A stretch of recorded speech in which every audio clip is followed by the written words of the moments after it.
what is leveraging when it comes to real estate investing? You hear this term in relation to real estate investing all the time. What does it actually mean?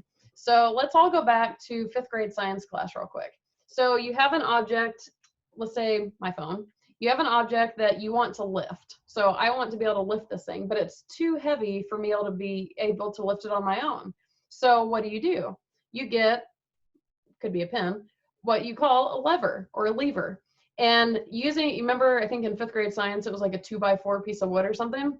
You stick this lever under the item, and by applying your force here, you actually get more force to be able to lift this item. So the lever allows you to lift something that you could not have lifted by your own. It's a whole physics situation. The force goes down here. It's physics that nobody cares about. But a lever will allow you to do things that you couldn't have done by yourself. So how does that apply in the word leverage?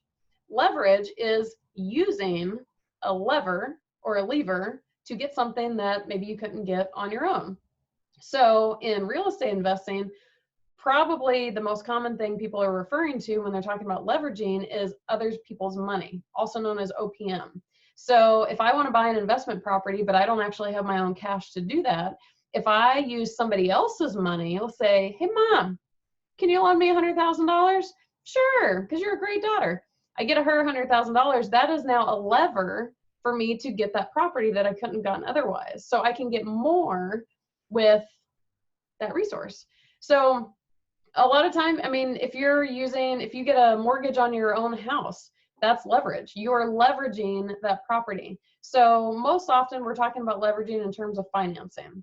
So if you get a loan on a investment property, or as an investor, you're using other people's money, that's leveraging. So if you hear someone just generically say, oh yeah, I'm leveraging something such and such, that's probably what they're talking about, is they're leveraging it using creative financing. This is the whole crux of creative financing, is finding creative ways to fund your investments.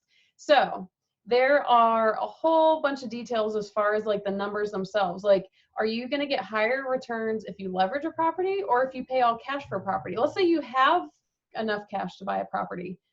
Do you want to buy the property with cash, or do you still want to leverage? My vote is leverage. The reason is there's always a higher chance for returns when you use levers or levers. So I'm not going to dive into the number details on here or even argue why leveraging can give you higher returns. Check out my video called Should You Finance Your Investment Properties or Pay All Cash? So check that out. That dives into the numbers. You can also check it out in my book, Not Your How-To Guide to Real Estate Investing. It's on Amazon. There's a link in the bio. There's a whole section on leveraging it. It really dives into the numbers. Numbers aside, though, just understand that you can invest in more and buy more if you're willing to leverage someone else's money. Now, is leveraging only talk about financing? No, not even a little bit. So, and these are the things you can leverage that people don't think about. So what if you were to leverage somebody else's skills? So I actually have a very handy brother. My brother can fix anything, like genius level. I can't fix anything.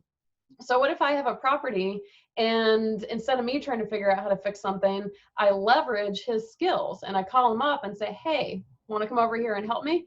I'll buy you a pizza if you do it. So I've now leveraged someone else's skills. His skills in that illustration are the lever or the lever. They allow me to do something that I couldn't do otherwise. So what are the things you can leverage other than money and other people's skills?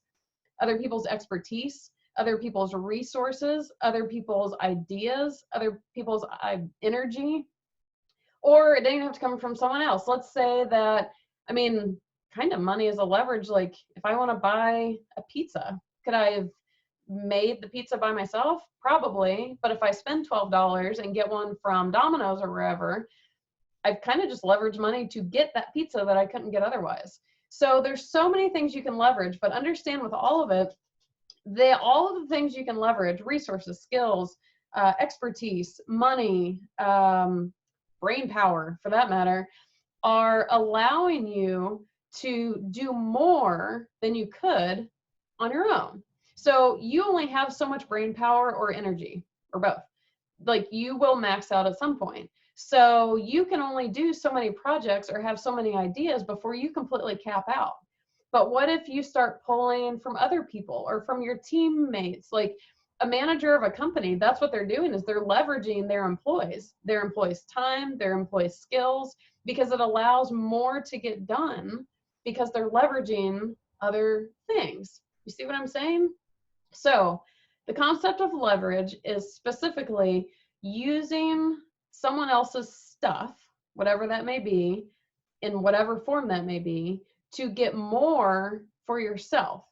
So for example, have you ever heard of like a empire owning, like billionaire real estate investor who worked on all those properties himself and only used his own money? No, they all finance those things and use other people. They hire employees to do the work. Why?